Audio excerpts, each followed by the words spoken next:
हाय।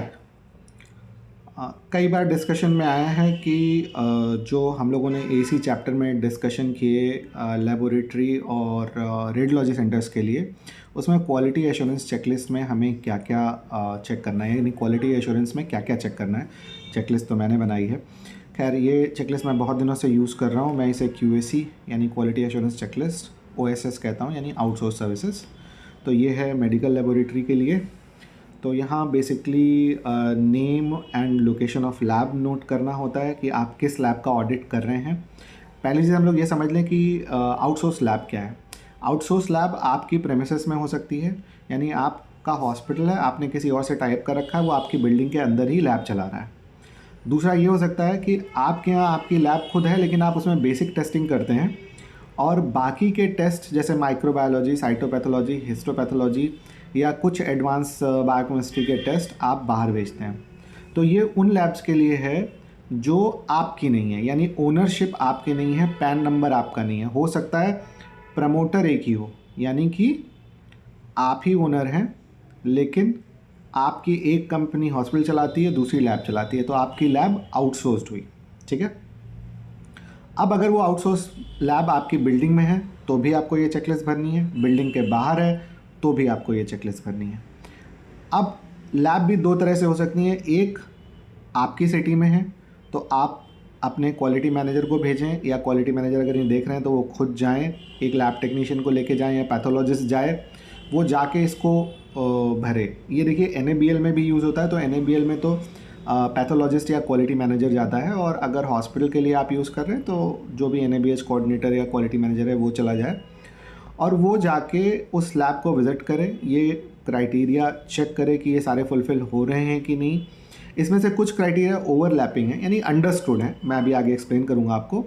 लेकिन अगर ये लैब बहुत एडवांस लैब है, जैसे क्वेस्ट लेबोरेटरी है या कुछ और है, सारेल, जहाँ सैंपल लखनऊ या दिल्ली जाते हैं, तो आप फिर वहाँ अपने कॉन्टैक्ट को से बात करके ये सारे पैरामीटर भरेंगे और उनसे इससे एसोसिएटेड डॉक्यूमेंट मांग लेंगे, और या फिर वर्चुअल ऑडिट कर लेंगे, यानी आप उनसे बोलेंगे कि हम वीडियो कॉल कर लेंगे, प्लीज़ आप हमें दिखा दीजिए, और आप उसी वर्चुअल ऑडिट में स्क्रीनशॉट ले लें।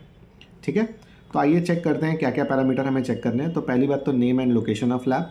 लोकेशन से मतलब है सिटी। अगर कानपुर में है जैसे, या लखनऊ में है और आप उसी शहर में हैं, तो आप फिर खुद जाके चेक करेंगे तो आप उसका नाम लिखेंगे। मान लीजिए वो लैब दिल्ली में है तो फिर आप लैब का नाम और दिल्ली लिखेंगे।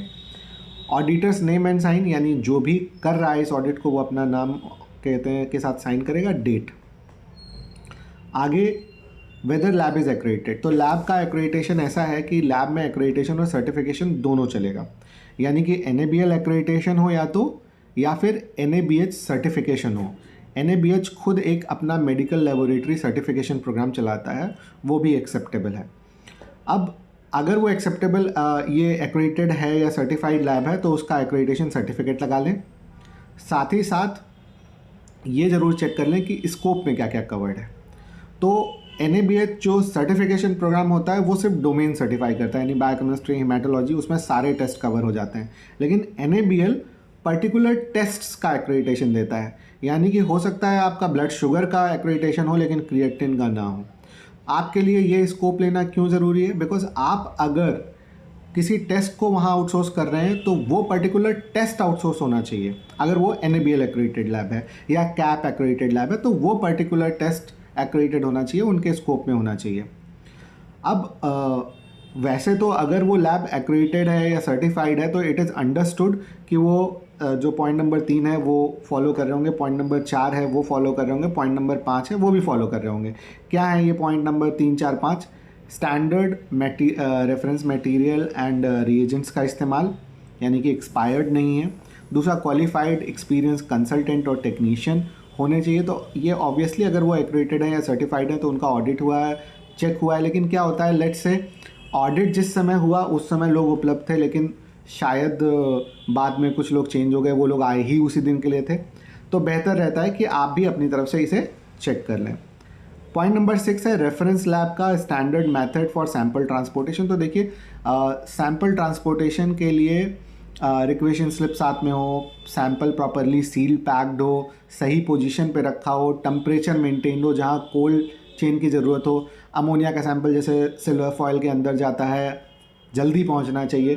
तो ये सारे क्राइटेरिया फुलफ़िल हो रहे हैं कि नहीं।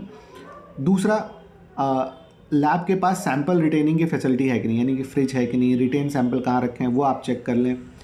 जो रेफरेंस लैब है वो इक्विप्ड है कि नहीं, कि जो सर्विस उसने प्रॉमिस करी है वो दे पाएगी कि नहीं, कि पहला उसने आपसे तो टाई अप कर लिया लेकिन उसके पास खुद वो मशीनें नहीं है।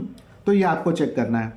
फिर जो उसने सर्विस क्राइटेरिया आपको प्रॉमिस किया कि हम सैंपल कलेक्शन इतने समय में कर लेंगे, हम रिपोर्ट इतने समय में दे देंगे, रिपोर्ट का फॉर्मेट क्या रहेगा वो आप चेक कर लें। और क्रिटिकल अलर्ट रिपोर्टिंग वो लैब आपको कर रही है कि नहीं, वो खुद वो रजिस्टर मेंटेन करते हैं कि नहीं, या इलेक्ट्रॉनिक मेथड से करते हैं। तो बीच बीच में आप उनकी रैंडम टेस्टिंग कर सकते हैं कि आप करके दिखाइए कि मेरे पास पहुंच रहा है कि नहीं, ठीक है। और अगर कोई एडिशनल ऑब्जर्वेशन है तो आप नीचे बॉक्स में नोट कर सकते हैं, जैसे प्रैक्टिकली द नेम ऑफ ऑडिटी, कि वो ऑडिटी कौन था जो आपको ये फैसिलिटी पूरा ऑडिट करा, वो आप इसमें नोट करके दोनों लोग साइन कर सकते हैं, ऊपर भी नीचे भी। आई होप ये आपको समझ में आ गया होगा। फिर भी अगर कोई डाउट हो तो प्लीज़ पूछ लें। आप ये चेकलिस्ट कॉपी भी कर सकते हैं अपने यूज़ के लिए, और अगर कोई डाउट रह जाए तो please comment, I will answer. Thank you.